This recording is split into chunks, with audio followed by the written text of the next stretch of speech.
All right, it is very clear that when it comes to veterans and taking care of them, our system has failed us. A whistleblower detailing still continuing accounts of long waits for veterans to get their care. I do not want to politicize this, nor did I attempt to do that with Scott Davis, the whistleblower, because we did hear from those at the agency who said they're trying their hardest. But again, it harkens back to something my next guest has talked to recent college graduates about, getting past partisan divides to fix things, to get things done.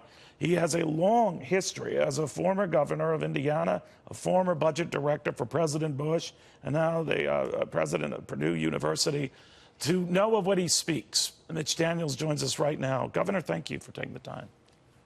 Hi, Neil. You know, I'm looking at this and this inability, and I know, and harkening back to your days as the budget director, you know the VA is a humongous institution, 375,000 employees. You've got $190 billion budget. But you got both sides sniping, both sides apparently unable to fix what seem to be fixable problems. How does that happen? Oh, I'm afraid it's genetic in the in a governmental institution this big. I'm not sure the finest new manager in the world, if you could identify that person, would be able to make anywhere near the difference that our veterans deserve.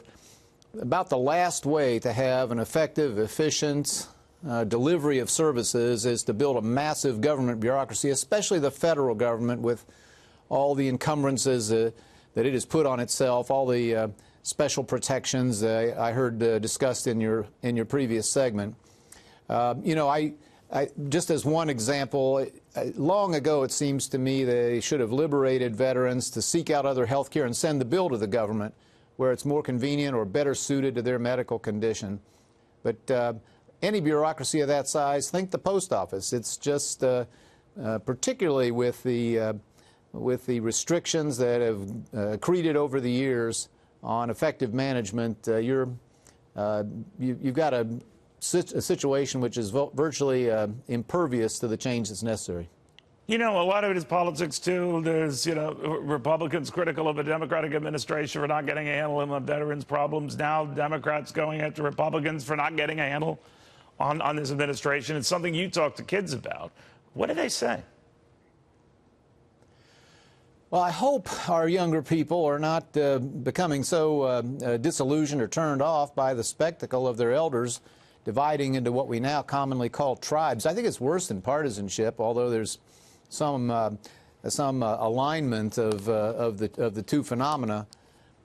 You know, democracy requires people to assume at least the generally good intentions of others, to adhere to some sort of a common set of civic ideals, and to reconcile differences peacefully. You know, what I've said to our graduates most recently is that if you think that's the way of the world, it isn't. It's the exception in history. History belongs to the tyrants and the autocrats and the totalitarians. And tribalism gravitates toward authoritarian answers like that. You know, Governor Zinger, you harken back to a day, both as governor and as a budget director, reaching out to the other side. It wasn't considered, you know, a sign of weakness. If you think about Ronald Reagan and his relations with Tip O'Neill to score landmark, you know, legislation in history. But now, I don't even know the term, what it means. You're a snowflake if you advocate that. On the right or left, you're going to have right snowflakes, left snowflakes. What has happened? Well, that's a long that'd be too long an answer for television, Neil. But you're right. But you're exactly right. I think as much as anything, it resolves to do you want to get things done, or do you simply just want to score points and perhaps perpetuate yourself in office longer? We found certainly in the state of Indiana, where a lot of major changes have happened over the last 10 or 15 years. Big change requires big majorities, and you don't get those by dividing into us, them, constantly disparaging the other side's motives and sincerity, looking down at them even. And this is a very disquieting trend. Things I said the other day I don't think are at all original, but it's the reaction it's getting it only indicates to me there's a whole lot of people concerned about where it'll take us if we don't move back away from it to something more faithful to our traditions.